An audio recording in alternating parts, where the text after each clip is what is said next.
زبان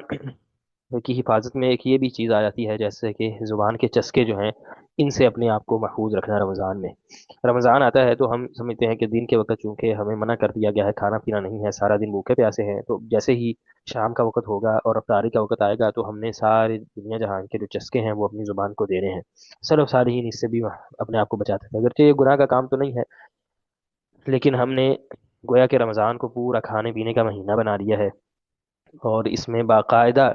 سوچ سمجھ کر اور پوری ترتیب بنا کر ہم جو افطاری کے وقت ہے وہ مختلف طرح کی ڈشیز اور مختلف طرح کے کھانے اور نئی نئی جو ریسیپیز ٹرائی کر کر کے، تو پوری جو ہے وہ خواتین کا بھی پورا اب تقریباً آدھا دن جو ہے وہ اپنے کچن میں باورچی خانے میں گزر جاتا ہے، اور مردوں کا بسا اوقات باہر بازاروں میں لائنوں میں لگے ہوئے گزر جاتا ہے۔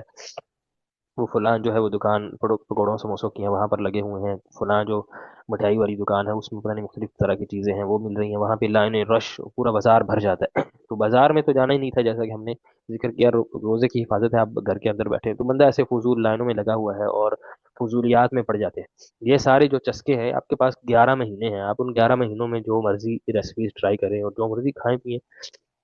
آپ کے پاس فارغ وقت ہے، اس میں سب کچھ ہو جائے گا۔ لیکن ہم سمجھتے ہیں کہ نہیں، رمضان میں جا کے ہم نے چونکہ دن جو ہے اب فارغ ہو گیا، دوپہر کا کھانا نہیں بنا، تو اب اس کی جگہ پہ ہم نے وقت جو ہے وہ کچن کو دینا ہے، خواتین بھی، اور پھر بالخصوص ہمارے ہاں جو یوٹیوبرس یہ جو کھانے پینے کے چیزیں بتاتے ہیں اور اس کی ریسپیز وغیرہ ٹرائی کرواتے ہیں، تو وہ بھی سرگرم ہو جاتے ہیں، دن کو ایک ریسپی بھیج رہے ہیں اور شام کو، اور خواتین کو بھی لگتا ہے کہ نہیں، ہم نے جو بھی اب نئی ریسپی آئے گی تو ہم نے فلاں جو یوٹیوبر ہے اس کی ہر ریسپی کو ٹرائی کرنا، اور کب کرنا ہے؟ رمضان المبارک کے اندر کرنا ہے، جب بالکل عبادت کا مہینہ تھا، جب اللہ تعالیٰ کو راضی کرنے کا مہینہ تھا۔ ہم نے اپنے پیٹوں کو راضی کرنے کا مہینہ بنا لیا اور زبان کے چسکوں کے لیے اس کو بنا لیا ہے۔ امام حسن بصری رحمہ اللہ ان کا قول ہے، امام ابن مبارک رحمہ اللہ نے کتاب الزہد میں ذکر کیا، وہ فرماتے ہیں: سم ولا تبغی فی صومک، روزہ رکھیں لیکن اپنے روزے میں سرکشی نہ کیا کریں، روزے میں حد سے تجاوز نہ کیا کریں، روزے میں ظلم اور زیادتی نہ کیا کریں۔ پوچھا گیا کہ یہ روزے میں بغی، سرکشی کیا ہوتی ہے؟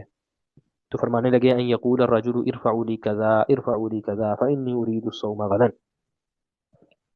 بندہ کہے کل میں نے روزہ رکھنا ہے، میرا صبح روزہ ہے، اس لیے فلاں کھانا بھی مجھے دو، فلاں بھی جو ہے وہ کھانا مجھے پیش کرو، فلاں چیز میرا دل کر رہا ہے ٹرائی کرنے کو، وہ بھی مجھے پیش کرو۔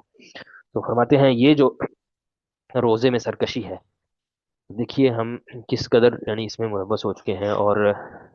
سبھی یعنی بالخصوص جو مرد ہیں، پھر وہ بسا اوقات اپنی ساری فرمائشیں جو ہیں وہ پیش کرنا شروع کر دیتے ہیں، اور وہ جو خواتین ہیں وہ بھی بسا اوقات اپنی مرضی سے بھی ایسے ان کو شوق ہوتا ہے کہ اب ہم جو ہے وہ ساری اس طرح کی چیزیں کریں، تو اس سے بالکل بچنا چاہیے۔ بلکہ صرف صالحین کے ہاں تو عموماً جو کھانے پینے میں جس طرح ہم مشغول ہیں اور پوری طرح سے ہم سمجھتے ہیں کہ شاید کھانا پینا ایک پورا عمل ہے اور ہم اس کو پورے اہتمام کے ساتھ کرتے ہیں، اور کچن میں ہمارے ہاں آدھی زندگی اسی طرح کھانے اور پینے میں گزر جاتی ہے۔ صرف صالحین نہیں تھے، وہ صرف ضرورت کے وقت جتنا انہیں ضرورت ہوتی، صرف اپنے پیٹ کو سیدھا رکھنے کے لیے